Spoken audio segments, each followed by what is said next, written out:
In his church parking lot, a woman pointed a loaded gun at Congressman Trey Gowdy. The courts later declared that woman mentally ill. In his first television interview about the night his life was threatened, Mr. Gowdy is opening up about his thoughts on what we need to do as a country to address mental illness and the issue of gun control. News 4's Angela Rodriguez has the exclusive tonight. Sunday mornings start the same way for the Gowdys. I have gone to the same church since I was 5 years old. I was baptized there and married there. It's more than a long-standing tradition. For this family, faith is unbreakable. In many ways, kind of the fabric that holds our lives together. As summer started to give way to fall, what started like a typical Sunday last September nearly cost the congressman his life. Well, it happened so fast. In the church parking lot, as he waited for his daughter, he says, a perfect stranger, Gloria Brackett, pointed a gun straight at him. I pray for her, but for the grace of God. The gun was loaded, but she didn't pull the trigger. Brackett had no idea Gowdy was a congressman.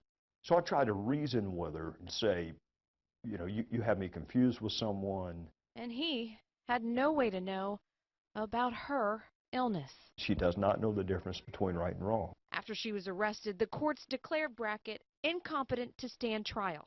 As for the issue of guns ending up in the wrong hands, Congressman Gowdy says before lawmakers start to look for new forms of gun control, first they should take a good hard look at the laws that we already have to determine if in fact those laws are being used effectively.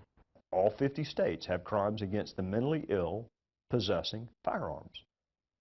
But Angela, who gets to decide who the mentally ill are? Gowdy doesn't dwell on what could have happened that night. I've forgiven her. He worries about what happens next. It's hard to predict who's going to do what when. Countless families struggle with mental illness every day. Right now, the hospitals and the detention centers are where mentally ill folks are going. Where else? And why is it a priority? As a former prosecutor, Gowdy knows there are no easy solutions. I mean, Washington is, I don't think, the place to fix mental illness. He believes the reactionary system we rely on is fundamentally flawed.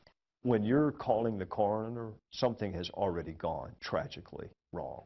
He says changes on the local level can offer families in crisis more immediate relief. It is very difficult to impossible to have someone committed prior to some act of violence. And could and should that be easier? I would argue yes. Finding solutions, though, is only part of the equation. It all boils down to money. Funding is usually cut first at the state and local level. 5 years from now, will we be having this same conversation? I think the chances of that happening are in the upper 90%. I hope I'm wrong.